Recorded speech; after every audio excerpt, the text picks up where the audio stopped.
निमर्म Covid के क्रूर प्रहार से सुधा का परिवार भी अछूता नहीं था।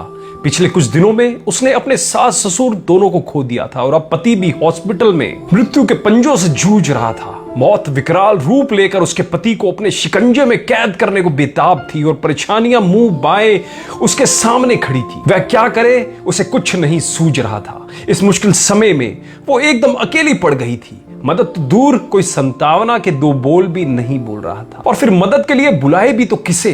हर कोई कन्नी काट रहा था। चाचा, मामा, ताऊ जो कल तक अपने होने का दम भरते थे, आज सब सुधा का फोन तक नहीं उठा रहे थे या फिर मदद ना कर सकने का बहाना बना दे रहे थे। मारा कोविड के मरीज के नजदीक जाना मना है, पर कोविड तो सुधा के सास ससुर और पति को था। सुधा और उसकी दो नन्ही बच्चियां तो इससे अछूते थे।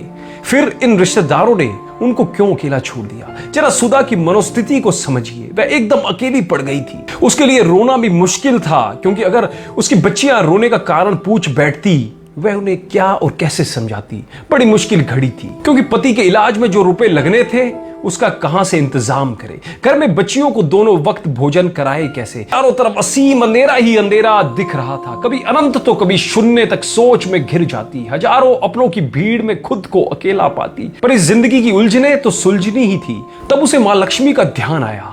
उसकी बड़ी आस्था थी उन पर और उन्होंने हर परेशानी से उसे उबारा भी था पहले। तभी उसे उस निराश के समंदर में एक रोशनी की किरण सी दिखी और उसे अपनी सासू मां की गुप्त तिजोरी का ध्यान आया। ध्यान आते ही उसके चेहरे पर मुस्कुराहट आई और उसी हिम्मत के साथ उसने जब तिजोरी खोली तो उसमें सासू मां की बरसों से बचाए हुए रुपए मिले। इतने रुपए कि उसके पति को हॉस्पिटल में अच्छा बेड और इंतजाम मिल जाए। बस फिर क्या था, सुधा ने अपनी दोनों बच्चियों को लिया और चल पड़ी हॉस्पिटल की तरफ। साधन की तलाश में वह चलती चली जा रही थी, पर अचानक से उसकी छोटी बिटिया बेहोश होकर गिर पड़ी।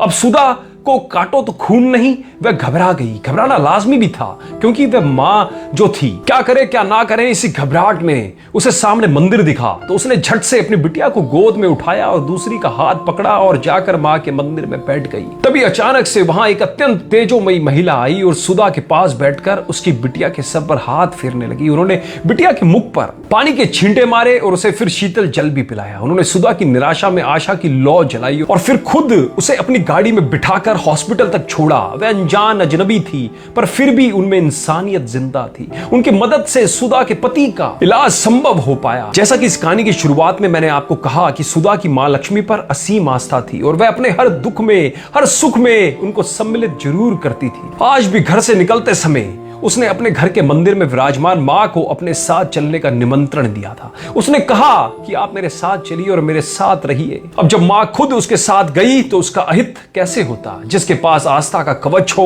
वह हर कठिनाई पार करने का हौसला रखता है। भले ही आपने अपने हाथों में लाखों की घड़ी पहन रखी हो, पर उसका समय तो ईश्वर के हाथ में ही है। इसलिए घर से निकलते समय घर के मंदिर में कुछ समय ठहर कर ईश्वर को अपने साथ आने का निमंत्रण जरूर दीजिए। उनसे कहिए कि प्रभु मेरे साथ चलिए, और जब वापस आइए तो उन्हें अपने साथ वापस लाना मत भूलिए। उदास, हताश और परेशान होना किसी समस्या का हल नहीं है। जरूरत है बस थोड़ी आस्था और हौसला रखने की। इस कठिन समय में आस्था और हौसले की इस लौ को अधिक से अधिक लोगों तक पहुंचाइए। वीडियो को ज्यादा से ज्यादा शेयर जरूर कीजिए अपने सभी व्हाट्सएप ग्रुप में, अपने फेसबुक वॉल पे इसको ज्यादा से ज्यादा शेयर कीजिए और कमेंट में प्रभु को धन्यवाद जरूर कीजिए, जिसने हमें अब तक सुरक्षित रख रखा है। आपके कमेंट का इंतजार रहेगा।